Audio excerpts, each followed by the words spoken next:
Good afternoon. It's good to, here we all are again.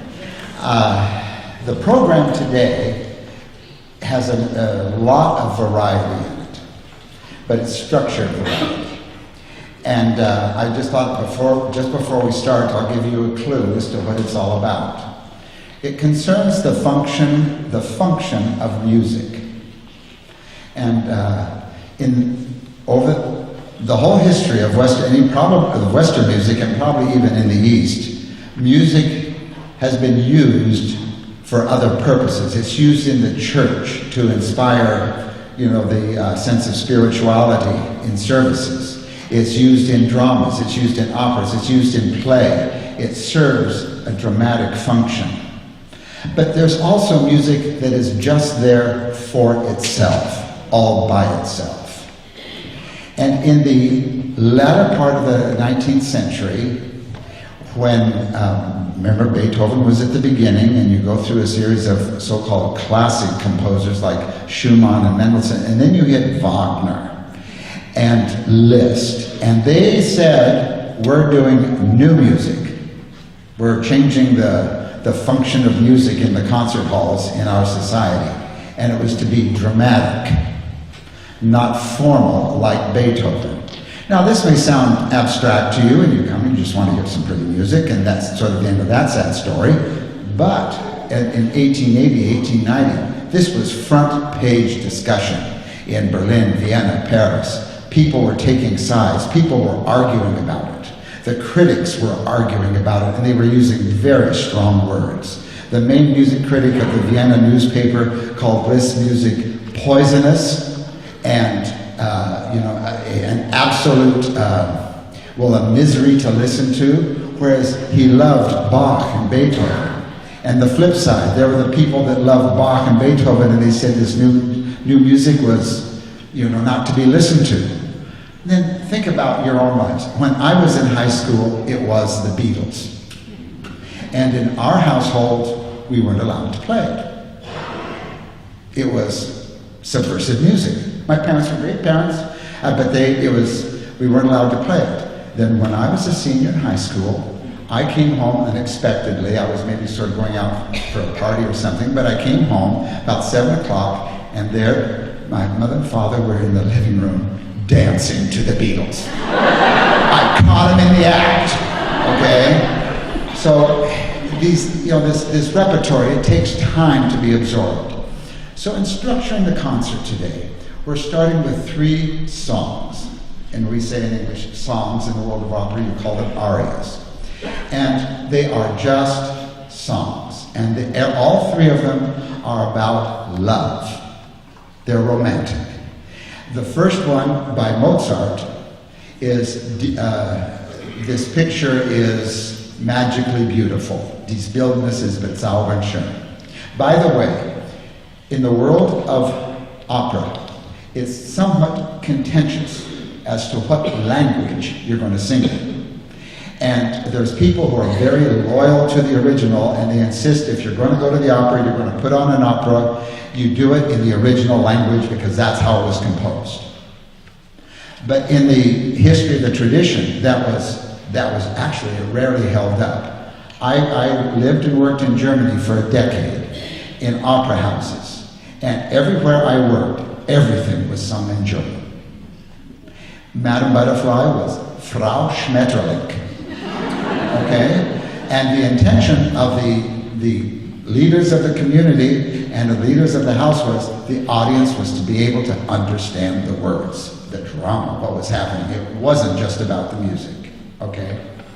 So these first 3, I asked that they sing them in English. And I was going to give you some of the words, because sometimes it's not when the first time you can't always understand what they're singing in English. That's another issue. But the first one by Mozart is in the opera, from the opera The Magic Flute. And the setting is very straightforward. The young man, early on, I think it's the 3rd number in the opera, he's alone on the stage, and he has a picture. Bildnis is a picture, this picture. It's sort of like internet dating. He got a picture, and he fell in love with it. okay? And all he's singing about is, this is enchanting my heart, and I'm looking for her, and I want to be with her forevermore. And that's one of the threads in the opera. He does meet her, and her father is present, and they go through all that, and then there's the second half, he has to go through a test and be deemed to be worthy of her, and then finally at the end, they unite. So, but this first opera, opera goers know it and love it. And Mike just sings it beautifully. The second one is from a Wagner opera, Tannhaueser, and there the baritone is singing now about chaste love.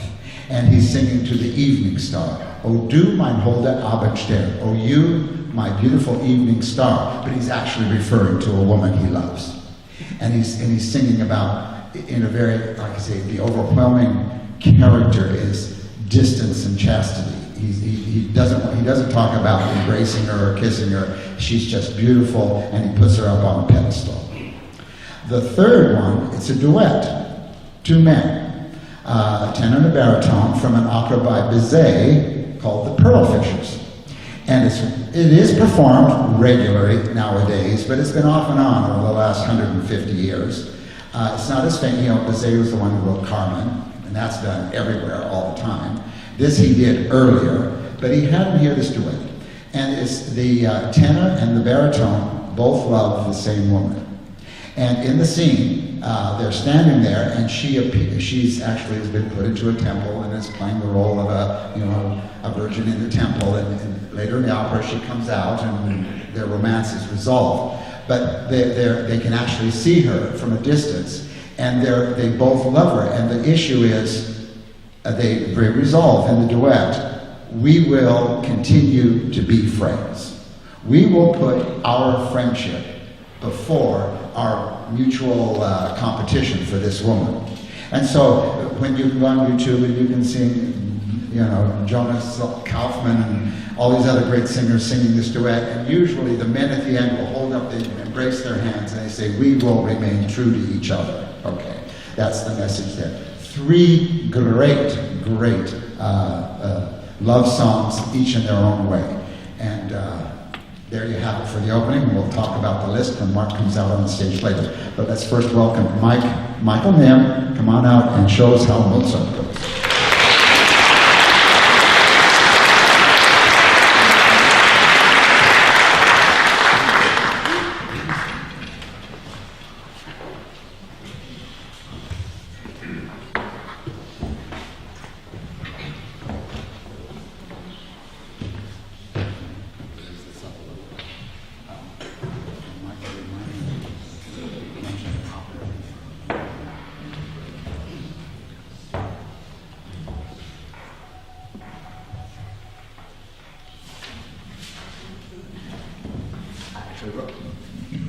I actually wrote down some of the words so you can be clued in case you don't sing it perfectly clearly. O image, angel-like and fair, no mortal with thee can compare. I feel it, how this godly sight pervades my heart with delight. I cannot name the strange desire which burns in my heart with glowing fire. Can this emotion, love, reveal it? Oh yes, 'tis love alone I feel. Okay, etc., etc. You get the idea.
Misha Myznikov.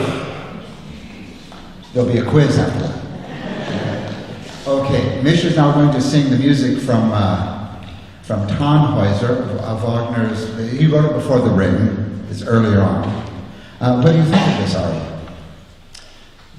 I like this aria very much. It's like a prayer to an evening star, and tell the evening star guide the soul of his beloved to the heaven. Okay. You have a wife. Yes, I do. Does she like this aria? She does. And you can think of her while you're singing it, right? That's right. Okay. Better. Here we go. O du mein holder Abendstern. What is it? What's your opening English line? Like death, dark shadow. When you get, there's that part. Then you get to the part where you start the tune. O star of Eve, thy tender beam. Okay, Star of Eve. Star of Eve. There we go. That O du mein holder Abendstern or O Star of Eve. How about that? Okay, here we go.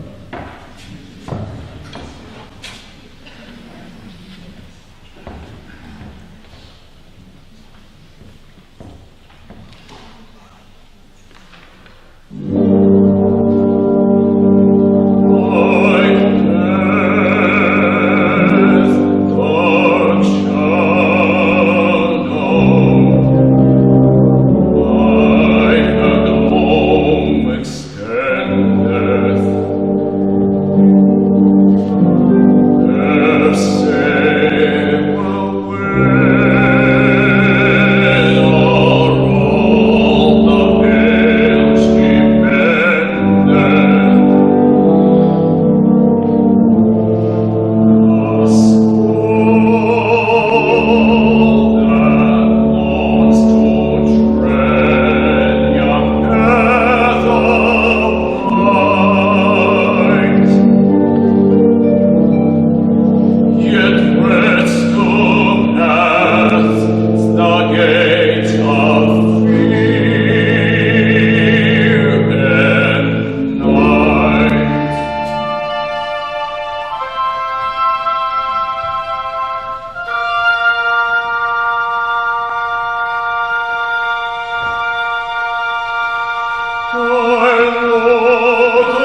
friends, right?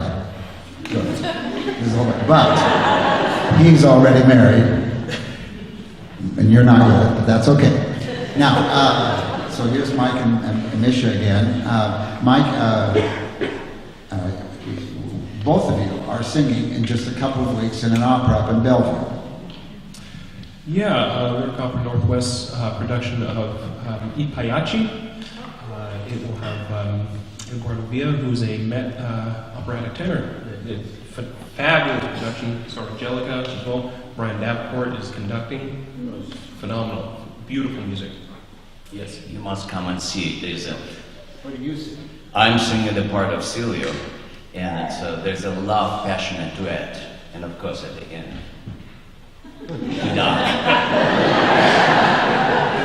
I'm going to be playing the character Beppe, which is one of the Arlequins in the circus within that show, and it's fun. Sunday afternoon at 3 o'clock in the Maidenbower in Belleville. Okay, no, and Friday at 7:30. It's 2 weeks from last Friday, 2 weeks from now, and then Sunday at 3. And when the Suor Angelica by Puccini they're both very, very sad works at the end. Now, just a little, a comment on that, and then we'll begin our duet. Puccini, in an interview, stated, he was asked, why do you write music? Now, those of you familiar with Tosca, Madame Butterfly, and La Boheme, in all of those, the heroine at the end dies, okay? And Puccini said, I write music to make grown women cry. That's what he said. So my very first production that I worked on at the last house in Germany was Madame Butterfly, Frau Schmetterling. And after the opening night, the head of the auxiliary, Frau Schmidt, was coming down the hallway to go into the canteen. Everyone was going to the canteen to sort of celebrate we got through the opening night. And she was walking along, holding the wall, crying. Just because Madame Butterfly, does herself in. She commits harikari on the last 2 pages, and blood all over the place, in front of her little boy that's 4 years old, okay? You can imagine. And it's all Puccini's music rolling up. And she was like, she was crying. And I went, Frau Schmidt, is everything okay? She said, oh, yeah. She was, wow, tears coming down. I said, well, I'm so sorry. She went, sorry? It's why I come. So there's a lot of emotion in these works, and that's what I'm presenting to you today. It's not the form, it's the melody and the dramatic content that's carrying the message. So now we have these two guys in love with the same woman, pledging to remain, that their friendship will still remain in spite of that competition factor.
From our hearts that love to pour, and it changes us into a chorus.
Tenor!